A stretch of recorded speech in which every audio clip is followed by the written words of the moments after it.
All right, let's get right into one of the most thought-provoking sci-fi stories ever written. Imagine waking up to find out the world, well, it ended. That is the chilling starting point for Octavia Butler's masterpiece, Dawn. And trust me, this isn't just a story about survival. It's about the unbelievable price humanity might have to pay just for a second chance. So we first meet our protagonist, Lilith Iapo, as she's kind of surfacing from this long, dark sleep.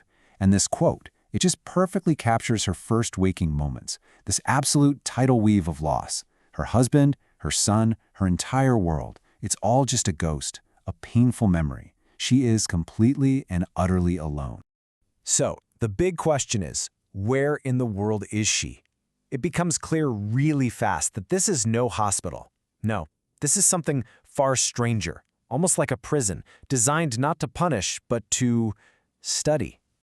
I mean, just look at her new reality. It's this sterile, blank existence. The food is functional, the furniture is barely there, and her only company? A voice in the dark asking these relentless, probing questions. It is an environment of total sensory deprivation, almost perfectly designed to break someone down. And here is the first major shock of the story. Lilith hasn't been in this room for days or weeks. No, she and the few other human survivors of a war that destroyed Earth have been specimens in this strange alien lab for 2.5 centuries. After all that time, all that isolation, the silence is finally broken.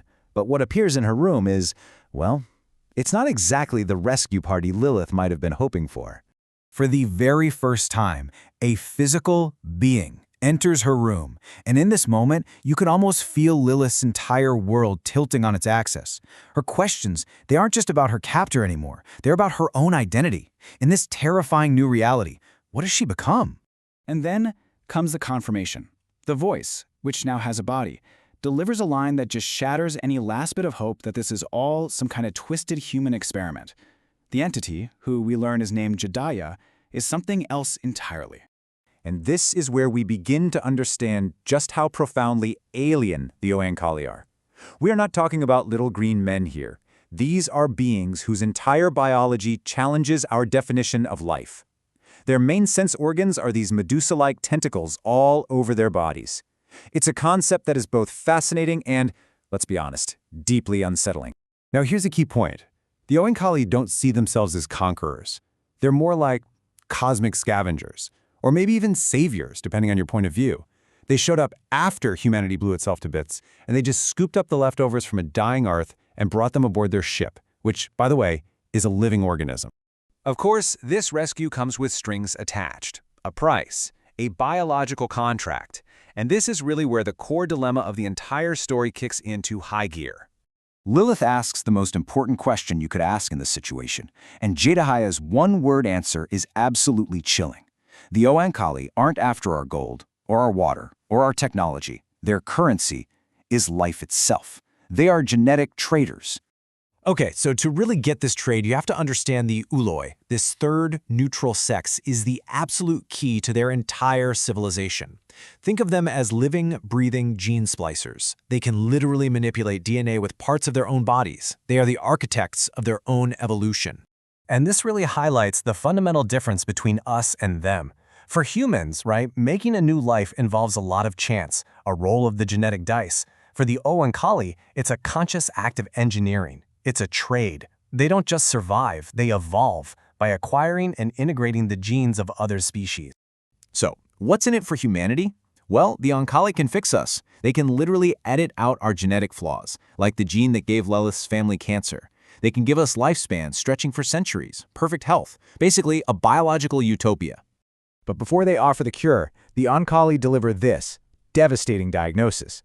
They explain exactly why, in their view, humanity was always destined to self-destruct. So, here's their big argument. Humanity has a fatal contradiction. We have two competing traits locked in a death grip. On one hand, you have our intelligence, brilliant, powerful, full of potential. But it's fatally combined with our deep primal instinct for hierarchy, for dominance, for us versus them. It's a chilling diagnosis that feels less like sci-fi and more like, well, like you're reading a history book. And Jediah's metaphor here is just perfect. Our incredible intelligence became a slave to our worst, most primitive instincts. It just gave us bigger and better ways to kill each other, all culminating in nuclear fire. Our greatest gift became the weapon of our own destruction. It's Butler forcing us to take a long, hard look in the mirror. So all of this leads to an absolutely impossible choice for Lilith. The Oankali don't just want to make a deal, they need a go-between, an agent who can prepare the rest of humanity for the shocking truth of their situation. And they choose Lilith.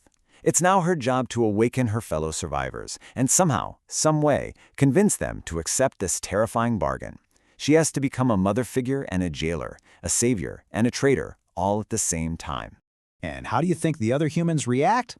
Well, pretty much exactly as the Oankali predicted they would. They panic, they lash out, they accuse Lilith of betrayal, they turn on each other. In their fear and their violence, they tragically prove the Oankali's diagnosis was right all along. This quote just cuts right to the heart of Lilith's impossible position. She becomes what's known as a Judas goat, an animal that's trained to lead its own kind to the slaughterhouse. Only in this case, she's leading them not to death, but to a kind of transformation that they see as a fate much, much worse. And that brings us to the final, deeply unsettling terms of this deal, the plan for a new beginning on a reborn Earth. And here it is, the ultimate price. The bargain is non-negotiable. Humans can go home, they can live on a healed planet, but they can never again have purely human children.